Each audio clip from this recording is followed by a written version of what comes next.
how's it going? Kevin Cleary here with a knife video for you. And look, all I can say is I hope this video is as fun to watch as it is for me to make. I have a pile of knives here that all have a couple of things in common. One, I love every one of them. Two, there's a lot of shared design feature and language here. And of course, probably what many of you already see here is that these are all Andrew Demko customs. Or they're production versions of Andrew Demko customs, which is why I've gotten all of them together here. And let me start out by saying, so what we have here is the 8010, the 8015, the Formax, the American Lawman, and the Ultimate Hunter. Okay, all of these are knives that I like a lot. All of them are knives that I can easily recommend. And by the way, while we're looking at this, let me say, to my knowledge, and I'm not an expert by any means, but I've spent quite a bit of time following Andrew Demko and tried to get a handle on all of this. To my knowledge, these are the named Andrew Demko customs that are available in production versions. Now, not all of them are as close to the custom, and we'll talk about that as we work our way through this video. But I also want to point out that while these are sort of the most Demko knives in Cold Steel's lineup, there are other knives that Cold Steel produces that Andrew Demko was responsible for in terms of the design. They're just not knives that he makes as customs himself. So stuff like the Talwar, the Espada, the Raja, the Spartan. I'm sure I'm forgetting some. AK-47, which is actually the AK-47. It looks very much like the custom American Lawman. I don't know if I mentioned the Espada, just in case I've forgotten. That one would go in that list too, as well as a number of others. Okay, so. Now listen, if I'm wrong about that, and if there are customs available of some of those, like I know there's a custom Navaja, which would be maybe like a precursor to the Espada, but otherwise, to my knowledge, okay, these are the Andrew Demko custom folders that are available as Cold Steel production knives, okay? Now, having gotten that out of the way, let me talk a little bit about why I find myself so drawn to these knives. And I think what'll happen here, one of the things I'm hoping to do here is to kind of give you an idea whether this is going to connect with you so much. I really like knives that do a couple of things. One, I like knives to be very versatile. So I like to feel like whatever I'm doing, this knife will do the job, whether it's something outdoors, whether it's working in an office, whether it's, defending myself or skinning a deer. I like that level of versatility, and Demko knives seem to offer that. They're really working knives that can do all the stuff that a knife is supposed to do very well. But the other thing about it is he makes knives that cut well, that are really good tools, while also making them extremely heavy duty.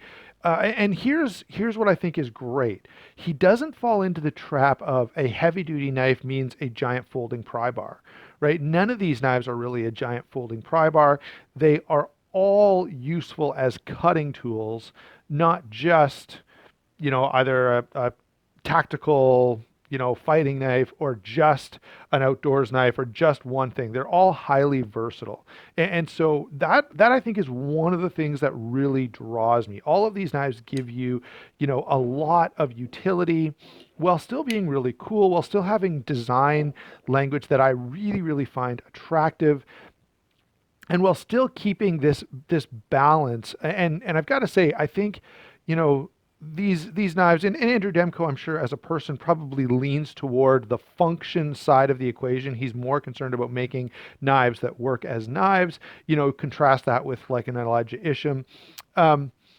He's definitely on the functional side of the spectrum, but his knives are still, to me, extremely attractive, and yet highly functional. And so there's this great balance that these knives all seem to strike, where they look cool, they work really well, and they can do just about anything you would want a knife to do, and do it really well. Now, I'm not suggesting that Andrew Demko is the only person offering designs like this, not at all, but just that he seems to consistently think that way about his knife designs. And because of that, I find myself really, really drawn. Even a knife like this, which is definitely, a really, really cool knife and has certainly some cool points and some points for being a really interesting design, it's still highly, highly functional. And that's where I think Demko's really, really shine and why they really stand out to me. Now, let's look at the knives in particular, or specifically, and kind of work our way through here. So we get a few things out of the way. We'll start with the American Lawman. And what I'm going to actually do here is just kind of go through these in the order that I acquired them. So I've had an American Lawman for quite a while. The first one I got came from an Amazon deal, which was pretty fortunate. I think I paid like 45 Canadian for my first American Lawman that was in OS 8. This one I bought later after they came out with the updated version, which was quite a bit slimmer. Still had the hollow grind, essentially the same blade, just a thinner handle, smaller, more EDCable. And by the way, this knife is a bit more of a departure. In fact, if you look at a custom American Lawman, it's sort of a marriage between this and an AK-47. Now, I like the custom design quite a bit. In fact, it's one of my favorite Andrew Demko customs, but very rare. He doesn't do a lot of them. And if you're going to go looking for some, you're actually pretty hard pressed to find a custom a custom American Lawman out there. The production version is quite far away from it. So the clip is different, the handle is different, the blade shape is about the same, and you can certainly see the similarity. You can see the footprint there that is obviously inspired by the custom. But this one, because of the changes, is going to be very, very EDC friendly. And this is a knife that I probably recommend more than any other, right? Because it's not that big, it's very easy to carry, it's comfortable in hand. About the only thing that I could see sort of a non-knife person, not enjoying is the triad lock. But I always feel like, I feel like they're maybe not into the triad lock. Most people are familiar with a back lock, so they'll right away kind of know what to do with it. The other thing I like about this is, you could compare this, say, to a Mannix, for example, but with the Mannix, I'd feel like I want to give someone some instructions. Say, take it easy with this blade. It's pretty fine. You could break it. This knife, I feel like the blade is hardily constructed enough that, you're not going to have to worry about that if they kind of do something stupid. If they're one of those people that pries staples out and does a lot of stuff like that with their knife, this is still going to work pretty well.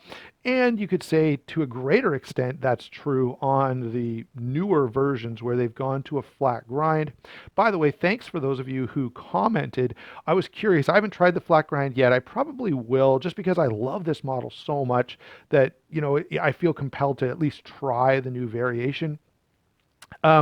So I probably will try to get my hands on a flat ground version of this. But in the meantime, a number of you commented saying, hey, the flat ground still cuts really well. It hasn't sacrificed a lot in terms of cutting ability. And so thank you for letting me know that. And I'm passing that on to you as viewers who are watching this. I asked before, and a number of viewers said, no, the flat ground version cuts really nicely.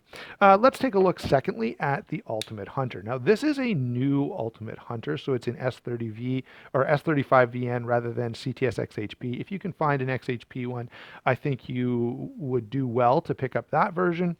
Also, on the original one, I modified mine to create a finger choil here.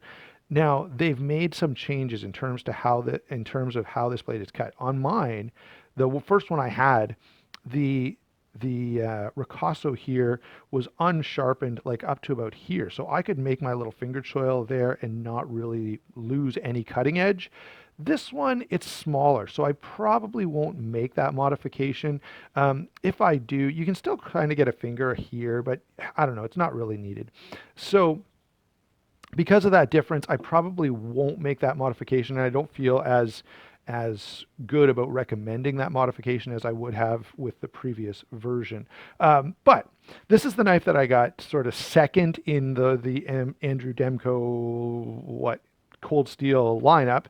And I had this one for a while. Ultimately, I gave it to someone who I just felt like could really use it. I had a friend who really needed a good, reliable knife that didn't want to break the bank. And so I sold him my Ultimate Hunter because it's just such a well-rounded knife. And so I would still say that's the case, right? We've got a blade that's definitely designed to be tough and durable.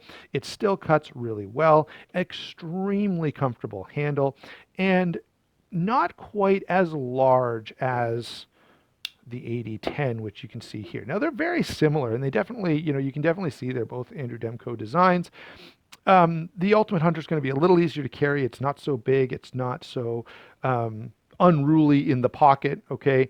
And so I would recommend this knife for a lot of people over this one, because some people just won't tolerate that size, where this is going to be a little more comfortable for people. Not as comfortable as the American Lawman in terms of what it does in pocket, but so comfortable in hand that, this is a knife where anyone who really does a lot of work with a knife, this is a great, great option. Okay, so let's move on now to the 8010 and the 8015. There's a bit of a distinction here that we have to make. Okay, the last two knives that I showed, let's actually stop and do this first. So these two knives, they're Andrew Demko designs, and they certainly lean heavily on an original custom design, but they're not exact replicas, right? They weren't going out to exactly make the Demko knife that they're modeling after. By the way, please, if anyone from Cold Steel is watching this, do that with, do an American Lawman that's very much like the Demko custom. I would love that. The custom is so hard to get, but two, I just think it's such a cool design. It's actually my favorite of Demko's custom designs. So please do what you've done with the 10 and 15 with the American Lawman. So now let's move these out of the way and get into the knives that are actually very, very close to Demko customs. And those are the three that we're looking at here now. I don't really have enough room for all of them. Try to squeeze them all in. So these are the three that are actual Demko customs. There's also, by the way, a 3.5 max, which would be, this design but shrunken down a little. There are a couple other variants of these knives as well. And if you check out some of the custom stuff that Demko's doing now, there's some really, really cool versions of the 8010, like in titanium with carbon fiber inlay and a bunch of cool stuff. He's sort of, I don't know, caught the trend of putting a bunch of fancy materials on stuff, which is kind of interesting. Also lots of custom variations of the 8015. So let's move these guys out of the way and keep going knife by knife as we've been doing. So here we have the 4MAX. This, of course, is a Demko custom. This is the original version that was made in the USA. These days, I think what they're still doing is making these in Italy. You'll find it's gray G10 rather than tan. I'm really, really glad I got one of the USA made ones, although there were some problems, and I did have to send this one back to Cold Steel to be modified. And so, I sent it back, got the changes made, and now it works really, really well. If you're out on the secondary market looking for one of these, just make sure that whichever one you're buying, or that the one you're buying has had those updates or doesn't have some of the issues that they originally had. And I have a full discussion of that in my full review of this knife. Now, having said all of that about this knife is huge. Okay, it's very heavy duty. It's absolutely the most overbuilt heavy duty knife that you can find on the market today. There's just nothing that is going to be as crazy. Now, it's still not a fixed blade. Okay, it's not meant to be a fixed blade. It's still a folder, but it really does. If the zombie apocalypse comes, or if I've got to jump out of a helicopter and I have to pick one folding knife to bring, this is the knife I want. Like, it's just crazy. Okay. Now, toning this down a notch, okay, is going to be the 8010. Very similar design, very comfortable in hand. Now this is the hollow ground version of this. Since the original run, they have gone to flat ground. And by the way, I recently got a couple of knives for this video from White Mountain Knives. So if you're watching this, huge thank you to Justin, because he's kind of partially responsible for making this video possible. Go over there, use my discount code SHARPSTUFF, let him know that his aid is appreciated in all of this. All right. So 8010, which by the way, he does have in stock, and I think they're $179. You can save yourself 10%. So $17. That's not bad. You might be able to find them on sale somewhere. They've had a couple of sales, and one of them, this knife was down to $110, $100, which is crazy. I want to say Knife Center had that promotion, or maybe Knife Works. I don't know. I shared it, so some of you who took advantage of it, you got a great knife for $100. This is crazy. This is very, very close in terms of construction and durability and how hardy it is. Very close to the Formax. It's going to be much more carryable, obviously much lighter in pocket, a little smaller and lighter in hand, so a little more comfortable probably to use if you're doing, a lot of work or, sort of a long-term type of cutting task. So that I think is a real benefit. And again, just a great option that gives you something very close. And in Demko's own words, I mean, this is really, really close to the 8010 Custom, which is one of the things that I love the most about it, because it gives all of us people who aren't buying custom knives an opportunity to, sort of scratch that itch if we're a big fan. And now finally the 8015, which I think is one of the coolest knives to have ever come out of any company. It's a perfect marriage of function and form. This is such a cool knife. Everyone who sees it is intrigued by it. They want to like play with it and see how it works and open it. And everyone is just really, really compelled by this knife. And it's such a cool knife. It feels a little bit in hand like an SR1, if you've ever had a Cold Steel SR1, a little bit squared off. Not going to be quite as user-friendly, not as comfortable as the 8010, but man, it gets all the cool points for sure, and I absolutely love it for that reason. And the fact that something like this is available in a production version for the price point that it's available at, I think is a huge win for Cold Steel and for Andrew Demko. All right, guys, so you know that I'm a big fan of all of these knives. What I'd like to do sort of at the end here in a little bit of a wrap up is just give you sort of a once over, my thought process on each of these knives, where they fit and which one might be appealing depending on what your preferences are.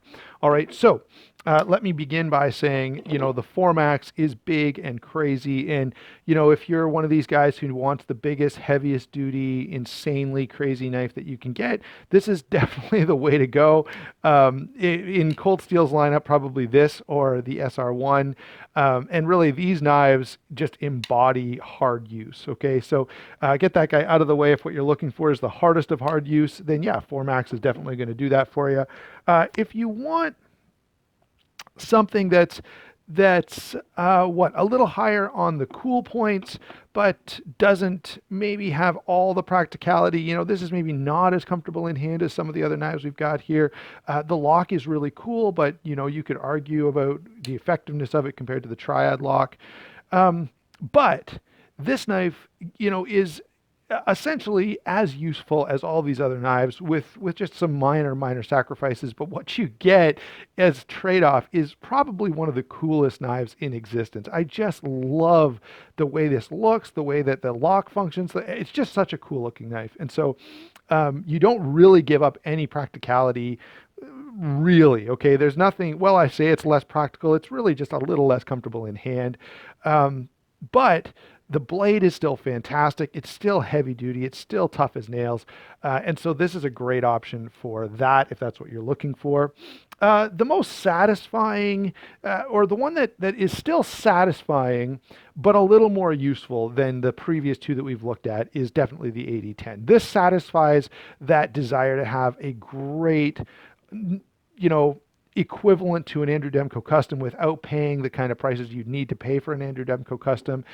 It gives you a really, really cool knife. Okay, not as cool as the 15, but the trade-off is a little more functional and a little more comfortable in hand.